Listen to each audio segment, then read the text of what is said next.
ప్రేమించి మన దరిద్రత నుంచి విడిపించాడు. నెంబర్ 1 మనల్ని ఏం చేశాడు? అమ్మా అర్థం ఆడుకుంది.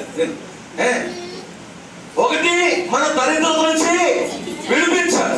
2 మనల్ని పరిశుద్ధపరచాడు. ఇప్పుడు మనం చేయవలసిన పని ఏం చెప్పాడో తెలుసా ప్రభు మనకి? నువ్వు ఇదిలాంటి తిరిగి అంతమాలనుకోకండి, హ్యాపీ రేపు నుంచి మొదలెడతా చూడండి. చెప్పాలనుకో తిరుగుతుంది లోదరాన్ని బతుకు మార్చుకో. ఆ తిరుగుతాడు పైన వెళ్ళిపోతాడు. ఏమంటారా? హ్యాపీ హ్యాపీ క్రిస్మస్ అంట. వాక్యానుసారం కాదండి. ఏం చేయమన్నాడు తెలుసా? నీవు దరిద్రం నుంచి విడిపించబడ్డావు, పరిశుద్ధపరచబడిన తర్వాత నువ్వేం చేయాలో తెలుసా? నీలోకి నిజమైన క్రిస్మస్ ఆనందం వచ్చింది కదా. క్రిస్మస్ ఆనందం ఏంటి? ఆ సమరయ స్త్రీలోకి ఎప్పుడైతే పశ్చాత్తాపము, మారుమనస్సు, రక్షణ, గొప్ప ఆనందం దొరికిందో అదే నిజమైన, చెప్పండి అయ్యో నోరు తెరండి, దేవునికి స్తోత్రం. ఒక్క నోరు ఎత్తలేదు, దేవునికి స్తోత్రం. అయిపోయింది. అది నిజమైన క్రిస్మస్ ఆనందం. ఒక మనిషి దరిద్రుల నుంచి విడిపించబడాలి, యేసయ్య రక్తంలో పరిశుద్ధపరచబడాలి. అప్పుడు ఏం చేయాలో తెలుసా? ఇందాక అయ్యగారు చదివించినట్లుగా దానియేలు గ్రంథం 12:3 ఎందరూ అనేకులను నీతి మార్గం వైపు నడిపిస్తారో వారు ఆకాశ మండలంలోని నక్షత్రములను పోలిన వారే ఉంటారన్నారు. ఏమన్నారండి? ఎందరూ అనేకులను యేసుక్రీస్తు మార్గంలోకి నడిపించాలి. ఈ రోజు నీవు దరిద్రత నుండి పట్టబడ్డావా? నువ్వు పరిశుద్ధపరచబడిన వ్యక్తివి, పరిశుద్ధపరచబడిన స్త్రీవి అయితే ఏం చేస్తావో తెలుసా? నాలో నిజమైన క్రిస్మస్ అని ఉంది. ఒకప్పుడు నేను దొంగని, పచ్చి బూతులు మాట్లాడేవాడు. ప్రభు నన్ను రక్షించాడు అని నువ్వు ఇతరులకు ఏం చేస్తావు? సాక్ష్యం చెప్పి నీ బతుకులు కూడా మారుస్తాడు. నా జీవితంలో వచ్చే నిజమైన క్రిస్మస్ ఆనందం నువ్వు కూడా చూస్తావు అని మీరు ఏం చేయాలా? ఇతరులకి సాక్షిగా ఉండాలి. సమరయ స్త్రీ ఎప్పుడైతే పరిశుద్ధపరచబడిందో కొండ వదిలేసి ఊళ్ళో పరిగెత్తుకుని వెళ్ళి ఏమంటుంది? నేను చేసినవన్నీ ఏం చేసింది? ఎన్నో కొంపలు కూల్చేశాను, ఎన్నో కొంపలు కూల్చేశాను. నేను చేసినవన్నీ నాతో చెప్పిన వాడిని చూద్దురుగా రండి, ఆయన మెస్సయ్య అంటుంది. ఏమంటుందండి? ఆయన మెస్సయ్య. దేవునికి స్తోత్రం.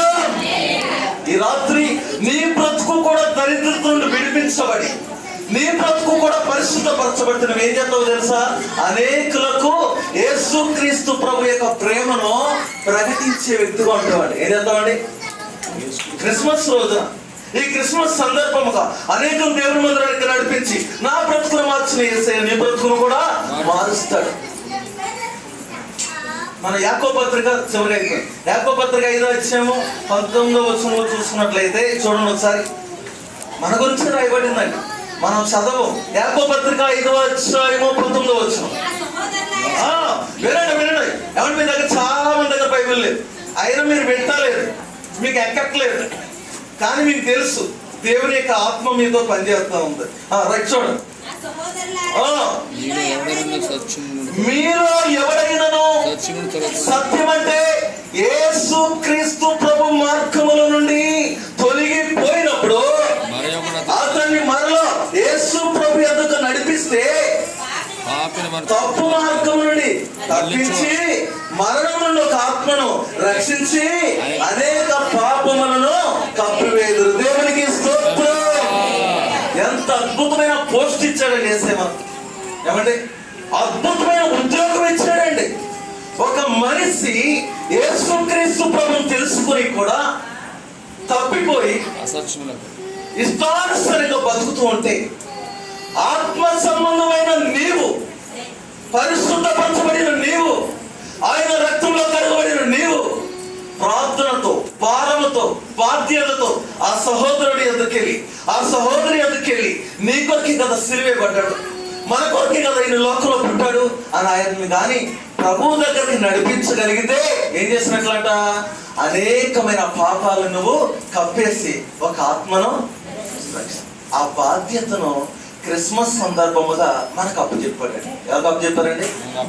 మనకేమో అప్పచెప్పాడు యేసయ్య? మనం ఎవరమో దరిద్రులం కదా, పాపంలో ఉన్నవాళ్ళం కదా. మనల్ని కేకేస్తాడు కదా, చెప్పండి, మనల్ని కేకేస్తాడు కదా. కేకేసి పరిశుద్ధపరచబడిన తర్వాత నీకు ఇచ్చిన డ్యూటీ, నీకు ఇచ్చిన జాబ్, నీకు ఇచ్చిన ఉద్యోగం, నీకు ఇచ్చిన కర్తవ్యం, నీకు ఇచ్చిన పని ఏంటంటే అనేకులను ప్రభు యొద్దకు, అనేకులు నీతి మార్గంలోకి నడిపించుతారు. ఏమంటే మనం ఏం చేస్తున్నాం? హ్యాపీ క్రిస్మస్ అని పిండి వంటలు మనకే, సింగిల్ బిర్యానీ మనకే, కొత్త బట్టలని మనకే. ఎంతో మంది రోడ్ల మీద చలితో ఉన్నారండి. మీరు బట్టలు మానేసాడు, దుప్పట్లు ఏమని మీ అయ్యగారిని తీసుకునేది. ఈ రాత్రి మనం బిర్యానీ తింటాం. ఎంతో మంది ఆహారం లేకుండా ఉన్నారు. ప్రతి సంవత్సరం తింటాం కదా. అయ్యగారితో మాట్లాడి ప్రభు యొక్క చిత్తానుసారంగా అనేకులు ఆహారం పెట్టండి సంగతులు అంటే అందరం కాదండి. రోడ్ల మీద, చెట్ల కింద, బస్ స్టాండ్లలో చలితో వణుకుపోతూ ఆహారం లేక ఉన్న వారికి దేవుని యొక్క యేసు క్రీస్తు ప్రభు యొక్క ప్రేమను చూపుతూ వాళ్ళకు చెప్పండి, యేసయ్య నిన్ను ప్రేమిస్తున్నాడు, యేసయ్య నిన్ను ప్రేమిస్తున్నాడు. అయ్యో కొత్త బట్టలుగా మురిగంటికి పోతేమో కదండి. ఎలా అర్థమైందా? చివరిగా ఇది ఉచితమైన గిఫ్ట్ అండి. ఏదండి ఇది? యేసయ్య రోమీయులకు రాసిన పత్రిక 3:28 ఉంటది. ఆయన కృప ద్వారా మనల్ని ఉచితముగా నీతిమంతులుగా తీర్చాడండి. ఏం చేశాడండి? అమ్మా చెప్పండి, ఏం చేశాడంట? అసలు నీతిమంతుడు గాని పరిశుద్ధత గాని ఏమన్నా